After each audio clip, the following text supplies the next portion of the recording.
Hello everyone, कैसे हैं आप लोग। तो आज मैं लेके आई हूँ second video in the series of 7 weeks 7 videos challenge. और आज का हमारा टॉपिक है how to create an environment for success. तो यहाँ एनवायरनमेंट का मतलब है the surrounding in which we stay, मतलब हमारा घर। मैंने बहुत सारी वीडियोस देखी about manifestation, about law of attraction, आपने शायद सुना भी होगा।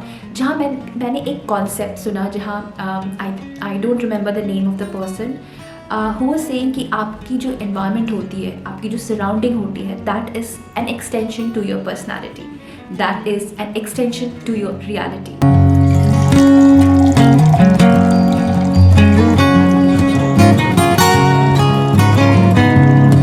मतलब आप जैसे जी रहे होते हो, आपके अंदर जो चल रहा होता है वही रिफ्लेक्ट करता है आपके प्रेजेंट सराउंडिंग में। आप कभी कभी किसी के घर जाते होंगे जहाँ जाके आपका मन खुश हो जाता होगा। शायद उस घर की सारी सराउंडिंग में आपको उस इंसान की पर्सनालिटी झलकती होगी, उस घर के हर एक डेकोर में उनका डिटेलिंग और उनका प्यार दिखता होगा।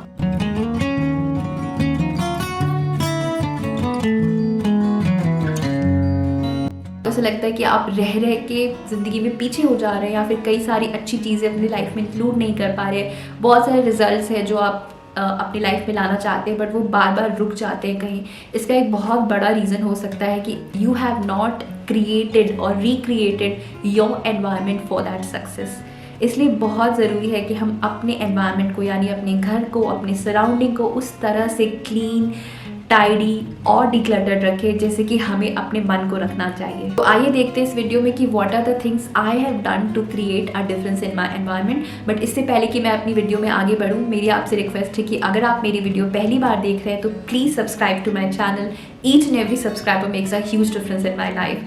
और अगर आप मेरे चैनल पे रेगुलर आते हैं तो प्लीज़ वो नोटिफिकेशन बटन ऑन कर दीजिए, ताकि मैं जब भी कोई नई वीडियो डालूँ आपको नोटिफिकेशन चला जाए। और हाँ, don't forget to like and share this video with your friends and family. आइए ये वीडियो आगे देखते हैं। The first point is decluttering, यानी ऐसी चीज़ें जो आप अपने इस्तेमाल में नहीं ला रहे हैं, जो यूज़ नहीं कर रहे हैं, उन्हें कम्प्लीटली हटा दें। क्योंकि ऐसी चीज़ें आपकी स्पेस को ऑक्यूपाई करती है और कहीं ना कहीं आपको ज़िंदगी में आगे बढ़ने से रोकती है। टाइम के साथ हम चेंज होते हैं, हमारी रिक्वायरमेंट चेंज होती है, हमारा स्टाइल चेंज होता है। और अगर हम हमेशा पुरानी चीज़ों को ही लेकर आगे बढ़ते रहेंगे, then we will never be able to create a space for our future, जहाँ आपकी नज़र उस पर रोज़ ना पड़े। बट मैंने एक सिंपल सा तरीका अपनाया डीक्लटरिंग के लिए। I went to each section of my house, जैसे कि जहाँ मैं शूज़ रखती हूँ, second was my wardrobe, and third was obviously kitchen, and then gradually my linen and other sections of the house. आप सेक्शन वाइज घर में जाएं और आपको जो भी एक्स्ट्रा चीज़ें मिलती हैं उन्हें आप हटा दें। उनमें से 2 तरह की चीज़ें आपको मिलेंगी। एक वो जिन्हें आप कम्प्लीटली हटा सकते हो बिना किसी कन्फ्यूजन के, और अगर कुछ चीज़ें ऐसी हैं जिसे आप फ़िलहाल यूज़ नहीं कर रहे हो, आपको लगता है बहुत जल्दी यूज़ करने वाले हैं, उन्हें आप एक गार्बेज बिन में या एक अच्छे से पॉलीथिन में रख के, और अगर 6 महीने के बाद भी आप उस चीज़ को मिस नहीं कर रहे हैं, तो मतलब it is time that you dispose that particular product. Once you have declutter, point 2 is organizing. ये चीज़ बहुत लंबे टाइम के बाद सीखा कि सीज़न वाइज कपड़ों को हमेशा शफल करते रहना ज़रूरी है।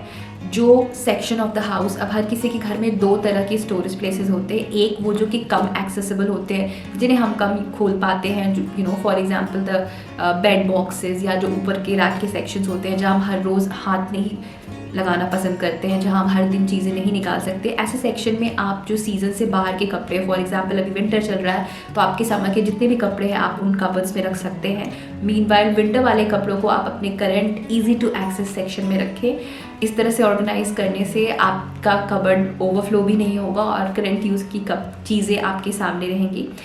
इसके अलावा इट इज़ वेरी इंपॉर्टेंट कि everything in your house should have a place. अगर आपके घर में कोई ऐसी चीज़ पड़ी है जिसका कोई असाइन प्लेस नहीं है, तो आप हमेशा देखेंगे कि वो कहीं ना कहीं आपके प्लेस में मेस्ड अप ही पड़ा रहेगा।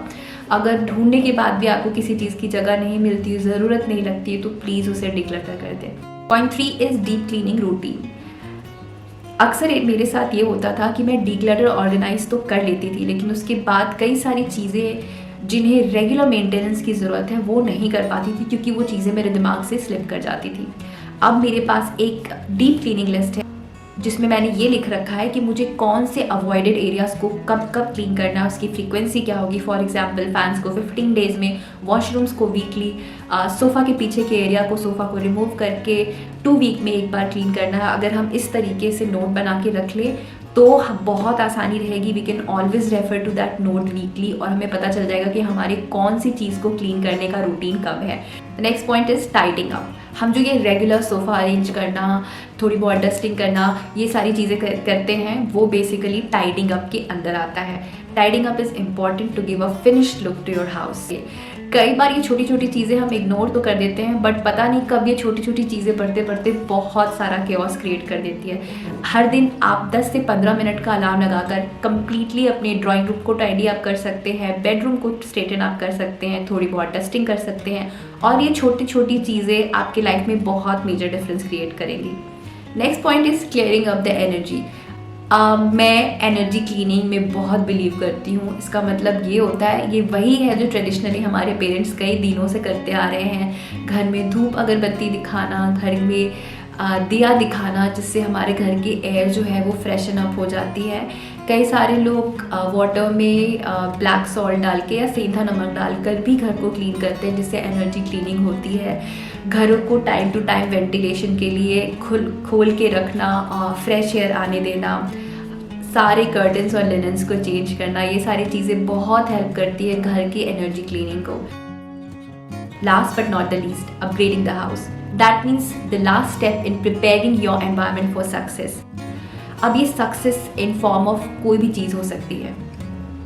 फॉर एग्जाम्पल, अगर मैं चाहती हूँ कि मैं सक्सेसफुली हर दिन वर्कआउट करूँ, तो मेरे डंबल्स, मेरी वर्किंग इक्विपमेंट्स, मेरी वर्कआउट के कपड़े, वो सारे ऑर्गेनाइज होने चाहिए, मेरी आंखों के सामने होने चाहिए और सुबह जब मैं उठूँ तो मुझे सबसे पहले वो नज़र आने चाहिए।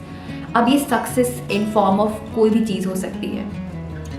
फॉर एग्जाम्पल, अगर मैं चाहती हूँ कि मैं सक्सेसफुली हर दिन वर्कआउट करूँ, तो मेरे डंबल्स, मेरी वर्किंग इक्विपमेंट्स, मेरी वर्कआउट के कपड़े, वो सारे ऑर्गेनाइज होने चाहिए, मेरी आंखों के सामने होने चाहिए और सुबह जब मैं उठूँ तो मुझे सबसे पहले वो नज़र आने चाहिए। अगर आपको आपके घर में अच्छा फील होता है, खुश फील होता है, तो आप देखेंगे इसका रीज़न ये है कि आपने कहीं ना कहीं अपने घर के एनवायरनमेंट को बहुत कोजी, कंफर्टेबल और वेलकमिंग बना रखा है। आपको चाहे जैसा भी एम्बियंस पसंद हो, आपकी पर्सनालिटी चाहे जैसी भी एम्बियंस पसंद करती हो, चाहे आपको कोजी एनवायरनमेंट पसंद हो या आपको बिल्कुल ट्रेडिशनल लुक पसंद हो या फिर आपको बोहेमियन लुक पसंद हो, जो भी आपकी पर्सनालिटी है उसे अपने घर में रचाएं और बसाएं। ऐसा एनवायरनमेंट क्रिएट करें जहां आकर आपका दिल खुश हो जाए। घर के हर एक कोने को थोड़ा सजाएं, थोड़ा मेंटेन करें और एक खूबसूरत सी लाइफ बनाएं। चाहे वो जो भी चीज़ हो, अगर आप उस चीज़ को थोड़ा सा डेकोरेट और करके रखें, थोड़ा इनवाइटिंग बना के रखें। फॉर एग्जाम्पल, अगर आप किसी चीज़ के लिए पढ़ाई कर रहे हैं तो आपका जो वर्क स्टेशन या स्टडी स्टेशन है उसको थोड़ा सा अट्रैक्टिव, कोजी बनाइए, कंफर्टेबल बनाइए, तो आपका मन करेगा कि आप वहाँ जा कर के पढ़ें और कुछ सीखें। इस तरह से अपनी सारी चीज़ों में, अपनी लाइफ की सारे एनवायरनमेंट को, अपने किचन को, अपने डाइनिंग एरिया को, अपने लिविंग रूम को, हर किसी को थोड़ा सजाएं और थोड़ा और इन्वाइटिंग बनाएं। तो that is all from my and. I hope आपको ये वीडियो अच्छी लगी होगी। अगर आपको ये वीडियो पसंद आई है तो please give it a big thumbs up. Don't forget to share it with your friends and family और हाँ, नोटिफिकेशन बटन को ज़रूर दबा दें। मेरे चैनल पे और भी बहुत सारी वीडियोज़ हैं। मैं अगली वीडियो लेके आऊँगी बहुत जल्दी। तब तक के लिए बाय बाय।